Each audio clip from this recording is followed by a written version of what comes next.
안녕하세요. 저 닥터스 KMP라고 하는 회사의 공동대표입니다. 카이스트 의과학대학원 치통증의학과 했던 거, 그리고 닥터스 KMP 공동대표, 그리고 유튜브 관련. 오늘 말씀드리고 싶은 가장 큰 한 줄은 닥터스 KMP가 지금 부업이거든요. 부업을 하게 된 흐름을 한번 좀 들어보시고, 이 사람이 왜 저렇게 했을까? 좀 떠오르는 생각들이, 나도 할 수 있겠다.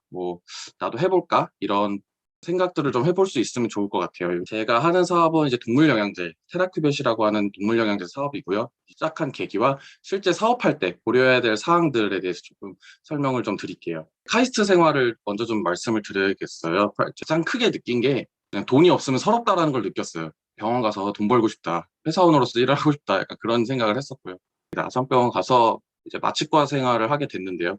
근데 다 좋았어요. 마취과 일도 재밌고 하는데, 잠은 좀 집에서 자는 직업을 갖고 싶다. 이런 생각도 했었고요. 그래서 레지던트를 하면서 제가 내렸던 결론은 저 스스로에게 이제 대학병원에 남아서 일하기는 이제 너무너무 힘들더라. 그런 사람 한 명 한 명 상대하는 것보다 좀 다른 일을 하면서 돈을 벌어보는 거 좀 어떨까? 이런 생각을 좀 하게 됐었죠. 근데 이제 그런 거를 논문을 쓰고 있었을 때였어요. 사업을 준비하는 수의사 친구가 있었거든요. 이제 저녁을 먹게 됩니다. 이 수의사 친구는 이제 권혁구 수의사라고 하는데요. 이 친구가 미국에서 수의사를 하던 친구예요. 그때 이 친구랑 나눴던 대화가, 얘가 이제 그럼 뭐 하고 사냐?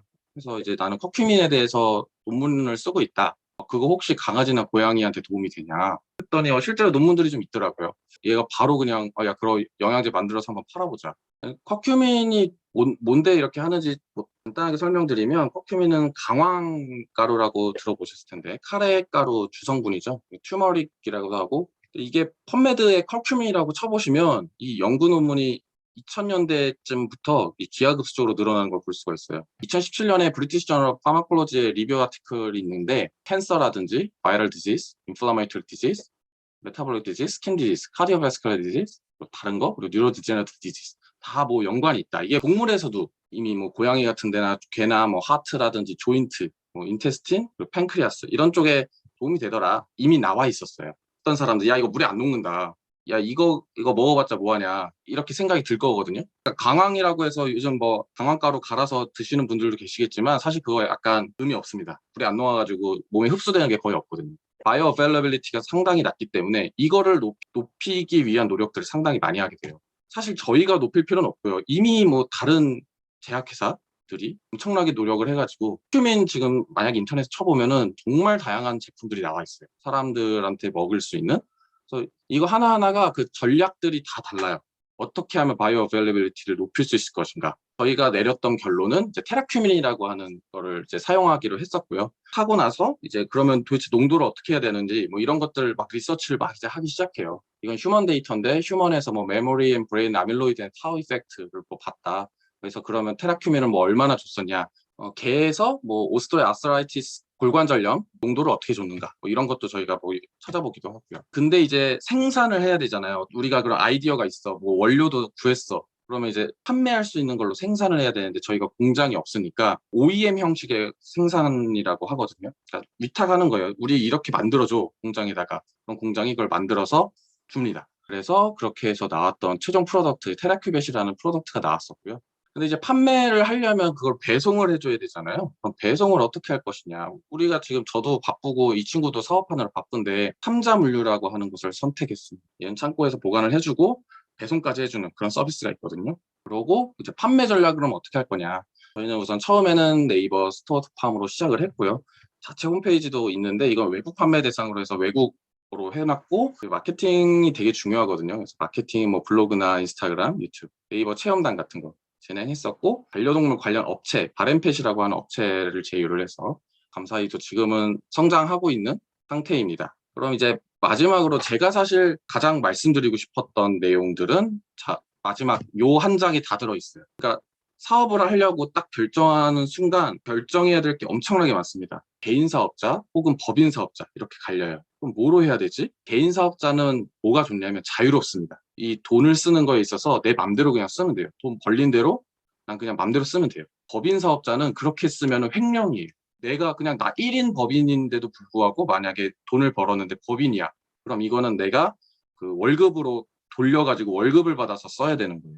그러니까 이런 불편한 점, 그리고 뭐 회계 처리가 좀 불편한 점, 이런 것들이 있는데요. 대신 법인 사업자는 세금이 훨씬 낮습니다. 단위 사업자를 할 거냐, 일반 사업자를 할 거냐, 이 두 가지를 이제 결정해야 돼요. 단위 사업자는 세금이 진짜 작아요. 처음에 사업을 시작하는 사람들한테 정부에서 너네 불쌍하니까 세금 진짜 적게 할게 라고 해준 그런 거예요. 단위 사업자의 문제는 세금 계산서를 발행을 못 합니다. 이게 무슨 의미냐면은 세금 계산서는 회사와 회사끼리 계약을 할 때 반드시 필요하거든요. 뭔가 사업을 할 때 어떤 회사랑 일을 진행을 해야겠다라는 생각이 들면 일반 사업자로 그때부터 그냥 전환을 하시면 됩니다. 이거 간이 사업을 하다가 일반 사업으로 그냥 내가 변경하겠다라고 하면 바로 변경되거든요.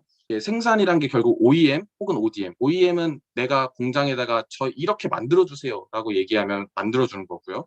ODM은 공장이 그냥 갖고 있는 거를 내가 떼와다가 라벨만 바꾸는 거예요. 그냥 디자인만 싹 바꿔가지고 팔아버리는 거거든요. 공장도 찾아봐야 됩니다. 이제 물건들도 보고 나에게 가장 맞는 물건이 이런 거겠구나 사셔야 되고, 디자인은 사실 직접 하실 줄 알면 제일 좋죠. 제일 좋은데 이런 능력 있는 분들이 사실 많지 않잖아요. 저희 사이언티스트들은.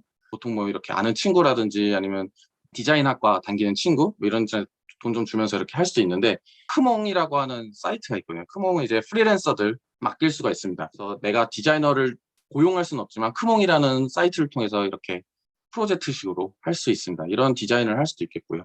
물류를 어떻게 할 것이냐, 물류를 내가 직접 할 것이냐, 내가 직접 그냥 물건 집에다 쌓아다 놓고 주문 들어오면 그냥 택배 붙이면 되거든요. 이건 돈이 안 들죠. 그러니까 내 인건비를 그냥 노동력을 쓰면 되는 거라서 가장 싸게 먹힙니다. 이걸 매일매일 하고 있다라고 생각하면 상당히 스트레스를 받겠죠. 나는 이거 부업으로 하는 건데 주업도 아니고. 그래서 저희가 선택했던 건 이 3PL이라고 하는 겁니다.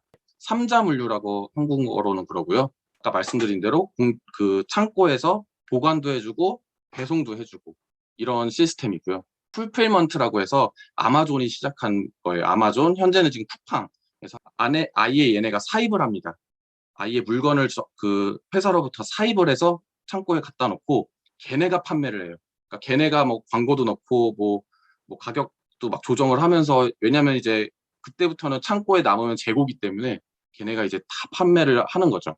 풀필먼트로 넘어가게 되면은 뭐 사실 파는 입장에서는, 회사 입장에서는 상당히 편하지만 얘네가 풀필먼트로 가져갈 때 사입가가 상당히 낮습니다. 그러니까 작기 때문에 그런 결정을 좀 잘 해야 되겠죠.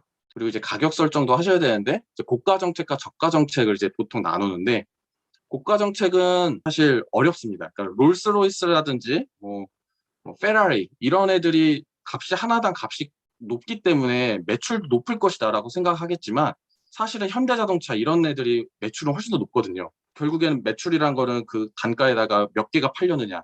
고가 정책으로 가버리면 많이 안 팔려요. 이거는 어쩔 수가 없는 상황이거든요. 아니면 저가 정책으로 싼 마이로 가냐, 쫙 이렇게 막 많이 파느냐, 이렇게 하는 거를 이제 결정을 하셔야 돼요. 나는 어떤 게 더 맞을 것인가.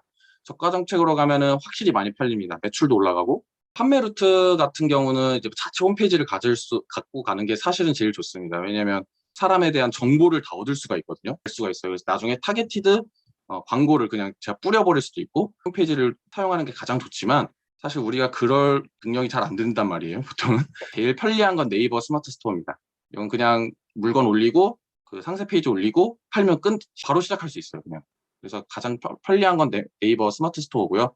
홈페이지 구성 같은 거 할 때 자체 홈페이지를 우리가 만들고 싶다라고 할 때 도메인은 가비아에서 사시면 돼요. 싸요. 가비아에서 사시고, 홈페이지 생성 내가 뭐 어떻게 홈페이지를 만들어라고 할 때 카페24라든지 식스샵 이런 데에서 그냥 클릭만 하면 정말 간단하게 홈페이지 만들 수 있거든요. 그래서 홈페이지 바로 만들 수 있습니다. 하루 만에 그냥 만들 수도 있어요. 그리고 이제 중요한 건 마케팅 방법, 뭐 블로그라든지 체험단, 페이스북, 인스타, 유튜브 이런 거 어떻게 할 것인가, 그런 거 고민 많이 하시고, 이렇게 글로 한 줄로 쭉 보다 보면 상당히 뭔가 많아 보이고 되게 어려워 보이지만, 이거를 한꺼번에 다 할 필요가 없어요. 그냥 하나하나 풀어나가면 되거든요. 그래서 정말 그냥 일하면서 아니면 공부하면서 대학생일 때 충분히 할 수 있다라고 저는 생각을 합니다.